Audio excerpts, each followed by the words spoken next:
Brendan B. Brown from Wheatus. Welcome to Australian Musician. Hello, thank you for having me, Greg. You're heading to Australia in January and February for an acoustic tour with your partner, Gabrielle, playing 14 dates around Australia. It sounds more like a summer vacation in which you play music. Is that how you view it? Everything in Australia is a summer vacation, unless you're in Melbourne in maybe, you know, July. Melbourne any day, actually. Yeah, that's right. I had four seasons indeed in one day. Yeah, sorry, I should have got that right. I know that bit, but yeah, I mean, we love that place. You guys have a wonderful country. We've been coming since you gave us our career. The truth is, you were the first to care about Teenage Dirtbag. First place that it went up on the charts, and first place it did anything. And I mean, it's just ever since it's been felt like a sort of a second home. We've had many Australian members of the band. Let me count them all. I think five backing vocalists from Australia. Um, yeah, it's and now one of them is a member of our extended family. Catherine Froggatt married our percussion player Phil. My co-producer from the first record. Yeah. So we're seeing their band tomorrow night in New York City. So it's Oh, it's wow. all still a family and includes Australians on every level almost. Yeah. You were here twice last year and again early next year. Are you specifically avoiding America at the moment? Absolutely not. We've been to Australia twice this year. In fact, it was Right. first in February. I opened up for Art Alexakis from Everclear on his acoustic tour, and then we came back around to do the Pandemonium Festival, opening for Blondie and Psych Furs and Alice Cooper. That was also with Wolf Mother and Cosmic Psychos. But we in between, we Gabrielle and I did 48 states in America. We did the whole Okay. entire lower 48. Many shows. I think it was in the 70s or 80s number of shows that we did in the states in between the Australian trips. So that was all van touring, driving through the Rocky Mountains in the wintertime and so on. And we developed a very different acoustic approach to the show. It's all request, um, and it's a sort of a storyteller thing. Very much looking for the crowd to put me on the spot, challenge me to do something I maybe I'm not that good at, Yeah. and see how it goes. But uh, the touring is just this year has been nonstop. Uh, haven't avoided anything actually. I wish we did sometimes. So, with this request thing, how do you go remembering all the lyrics to all your songs? Well, I wrote them. I should be able to remember them. It's really that simple.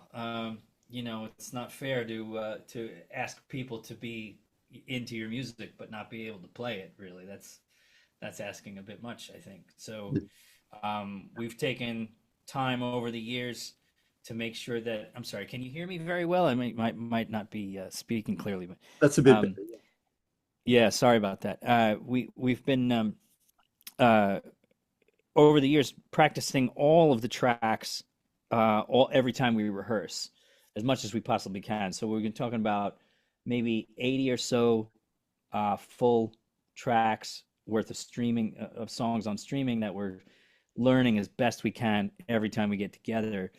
Um, and the idea there is just to be ready for anything that happens on stage. And I have to say, sometimes it's really quite brilliant, and other times we know we have to go back to practice some more. But it's a challenge that we enjoy because I don't think there's anything more boring than here's the set list I made for your show, and you're going to listen to this stuff, and that's that. I would much rather have the audience call it and kind of tell us what they want. Yeah.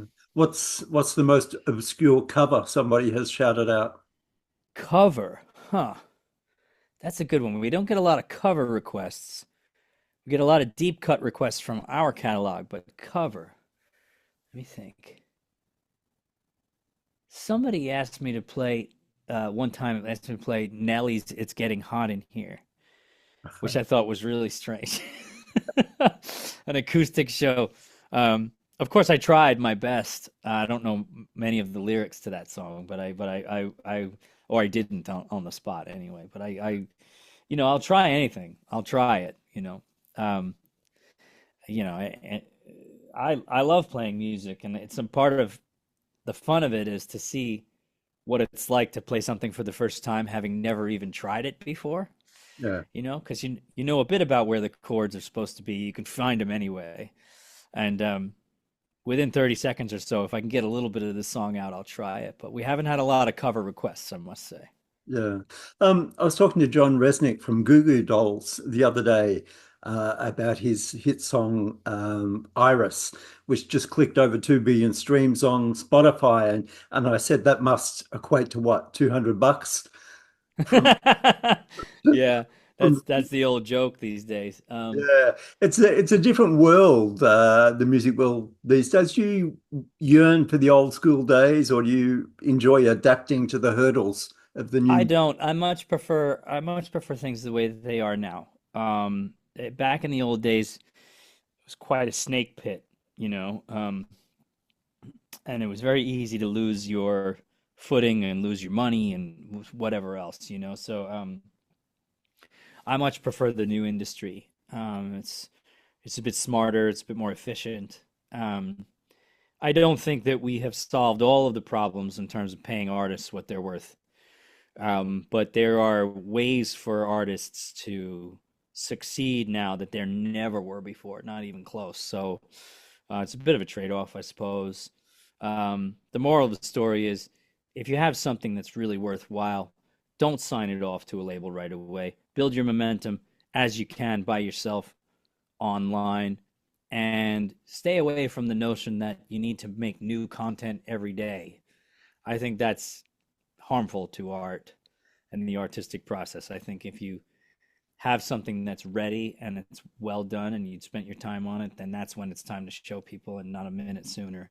So, um, but in that sense, I think if we were brand new artists today, we could probably get started if we had our youthful energy and make a bunch of records, great records right off the bat with gear is very easy to use these days in the digital realm in particular. If you have a laptop, you can make a record. If you have a phone, you can make a record.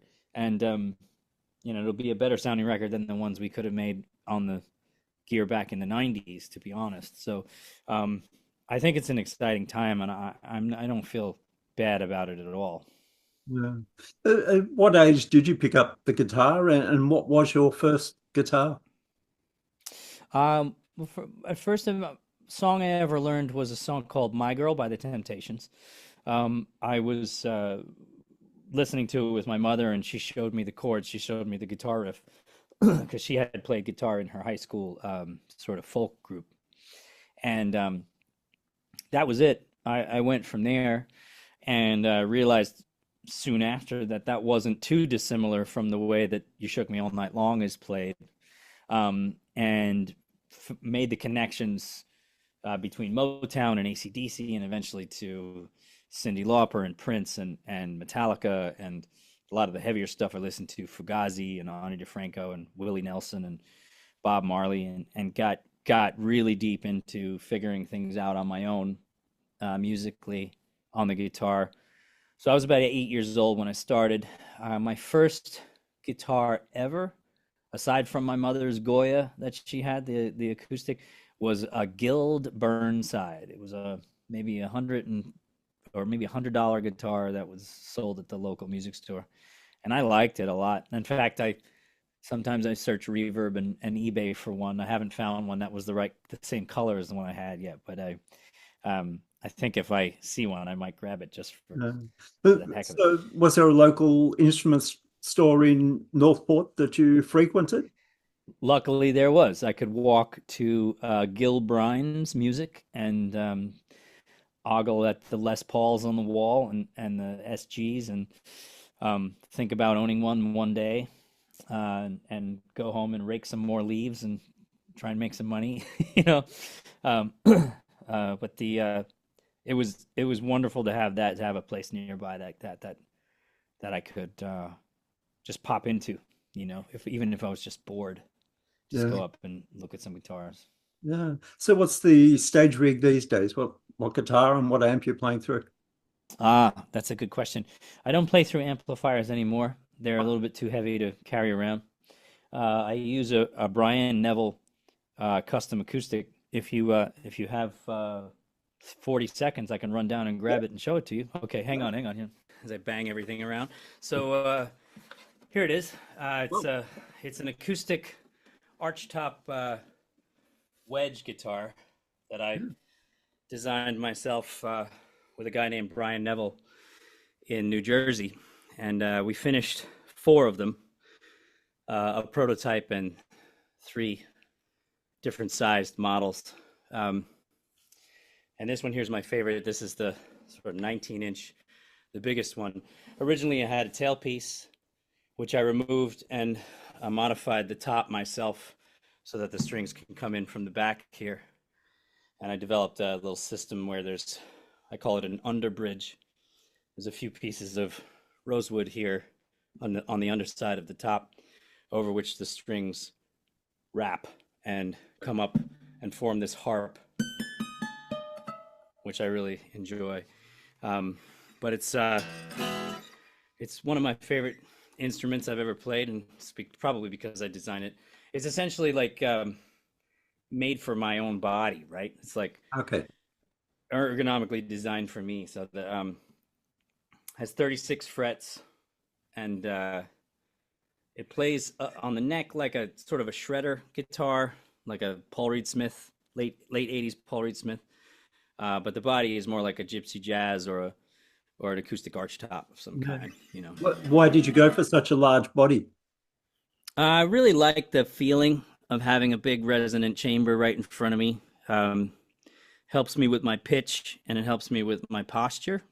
Okay. Because a lot, as you know, a lot of the notes that I sing can be pretty high. So I'm constantly trying to readjust and get the geometry right. And this big body helps me to do that, helps me redirect the energy properly. Yeah. Earlier in your career, you opened for the Ramones and Ronnie Spector at CBGB's, a historical moment right there with all those 3 factors. Did it feel like a huge moment at the time? Oh, yes, very much so. I was terrified. I'd grown up idolizing that place and those people. The first time I played CBGB's, I was 19 years old and made a big fool of myself, certainly. And a couple times after that, but then we eventually, when I had my band going, we were hitting other clubs. We were hitting the Mercury Lounge and the Luna Lounge, kind of thinking that CB's had come into a sort of place where you didn't want to start your career. You wanted to wind up there somehow, you know. So we stayed away from it when we were coming up. And when we were getting ready to release our first record, Joey invited us there because he was having a show, and he wanted us to have our record release party there during his show. So it was like this really, really, really astonishing moment for me that he even knew who we were. Was incredible. I had caught him out in the wild once, about 4 years prior. I saw his mother's car drive up to a Radio Shack in Union Square in New York City, and I saw him pop out. This gigantic person popped out of this tiny little hatchback, and he walked into Radio Shack, I think, to buy batteries, and I ducked in there right after him and followed him around a little bit, sort of timidly. And when he was I timed it right so that we were at the counter together, and I said, "Hey, Joey, I just wanted to thank you for everything and let you know I think you're great." And he looked at me like, "What? Like, who the hell are you?" you know. I reminded him of that when we played with him, and he goes, oh yeah, okay." And I think he actually did remember the moment because it was probably so startling and awkward. But it was great to know him for a very short period of time before he died, and an honor to play with him and Ronnie. So it was just, a magic night, a real magic night. Yeah. Um, Another one of your hero bands, AC/DC. I believe you had the chance to meet the guys, but dipped out at the last moment. Yeah, you're damn right I did. Um, we were briefly on the same label, and I got a last minute pair of tickets to go see them at Roseland Ballroom here in New York, which is, I don't know if you know anything about Roseland, but it's a 2,500 capacity club, or it was at the time. And for AC/DC, that was really small. They never did anything like that. And I watched the show. You know, they opened with "Hell Ain't a Bad Place to Be," which was that enough for me. Was That's my favorite song. So it was just, it really started off right. And like I said, I had a backstage pass, or a meet and greet pass, as you would call it, and I was up there waiting and getting more and more nervous just thinking about it. And I saw the door swing open and Cliff came out, and then it swung back closed. And as it did, I saw Angus and Malcolm walk out into the hallway leading to the room, and I thought, nah, don't do this. Do it maybe some other time, but not like this. Don't do this. So I left. I couldn't bring myself to do it. Mostly because I didn't want to move away from how I felt about them when I was a kid. You know, I was Angus for Halloween 2 years in a row, 1985 and '86. You know, so um, I wasn't about to smash that. You know, I just wanted to keep them there in that holy place, and enjoy the music, and not bother them. You know, just enjoy it from afar. So they're still majestic to me, AC/DC. And I hope they come back to the States. You know, I'm buying those tickets if I get the chance. Yeah. I had a bizarre moment a few weeks ago. Was kind of bizarre. I had Mark Evans, the original bass player of AC/DC, Yeah. I've sort of known through the years from being in the media, and I ran into him at my local supermarket just a few weeks ago, and I was just so, "Hey, Mark, how you doing?" And I got home and thought how bizarre that moment really was. Yeah, that's a weird one. Yeah, Um, you know, when I was a kid, AC/DC and Australia just seemed, I thought they lived in Australia. I didn't know that if they were living in, you know, Europe or whatever, but I thought that was their home. It's part of the legend, you know, down under. And uh, I just remember thinking, it's so far away. It's so fantastical, you know. It's like another land where this magic comes from, and it just felt so out of reach, you know. And there's something magical about that, something sort of majestic about this, the distance and the impossible distance of meeting them or bumping into them somewhere. You know, it just wasn't a thing. So, um, and I still like it that way. I must say that they're untouchable feels right to me in some meaningful way. So I don't want to change it, unless of course they wanted to meet me, in which case I would definitely make the exception. But I'm fine without that. You know, I'm fine without that. I just want to ask you some incidentals. Going from the hotel room to a venue for a gig, what are the essentials that you pack for the trip? Oh wow, that's important. Electrolyte tablets, uh, uh, a big old bottle of water. Um, Let me think. Three T-shirts. Must have three T-shirts. One you're going to wear on stage, one you're going to wear to load in, and the one you're going to wear to go home, because they're all going to get sweaty, right? Um, what else? If it's raining, I often bring an extra pair of socks in the knapsack. Um, of course, one must remember their guitar and their stuff. You were asking before what kind of an amplifier I play. When we do the electric gig, everything I do is on a computer in a program called Axiom, and I use neural modeler pedals, the NAM pedals, neural amp modeler, to emulate the sounds I've had over the years on the records. It's getting easier and easier to do that, where you can have a real good rendering of what you intended on the album. Um, And when we do the acoustic set, I use an analog pedal board with a couple of splits on it so I can have, like, I guess you would call it a magnetone vibrato amp, the regular acoustic sound, and something with a bit of distortion, a bit of overdrive, so I can flood out the room a little bit and the choruses. So it's not a simple pedal board, but it's not a real complicated one either. Um, and one of these guitars, not this one. I think this one has to go to England um, for me to meet it there for the Bowling for Soup tour in February. But the other one is going to come down on the plane with me, the smaller one of these. Another one. Who gets to choose the pre-show music coming out of the PA? We usually let our front of house guy Tom pick that. He's got great taste in weird jazz. So we like to put on some weird jazz. But I also don't mind a good rock and roll warm up. If somebody's got a good rock mix, I don't mind that at all. I like my 70s rock and my 80s rock, as you know.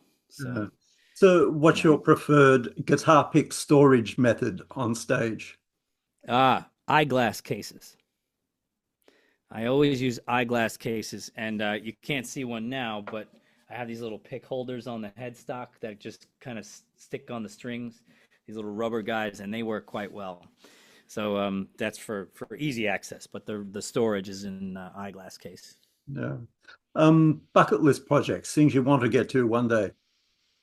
Oh yeah, a covers album where we do all of the difficult songs I really, really like. A couple of Rush tunes, a cover of Rock and Roll Damnation, which I'll probably play on stage during the acoustic tour. We were doing that on tour with Blondie for Pandemonium.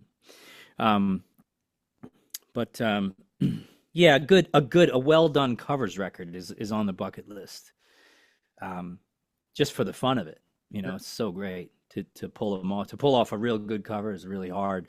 I think you have to honor the song in a way that's novel, which is a difficult thing to do. But it must be done if you're gonna do a proper covers record, I think. Yeah. So, what are you most proud of in your music career? The fact that we're still alive impresses me quite a bit. A lot of the bands from our time are gone now and don't tour anymore. I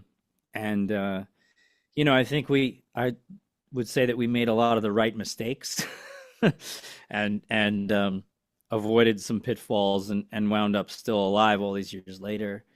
I think not doing the whole drugs and alcohol thing has helped. So we're kind of I wouldn't say straight edge, but close. A square band.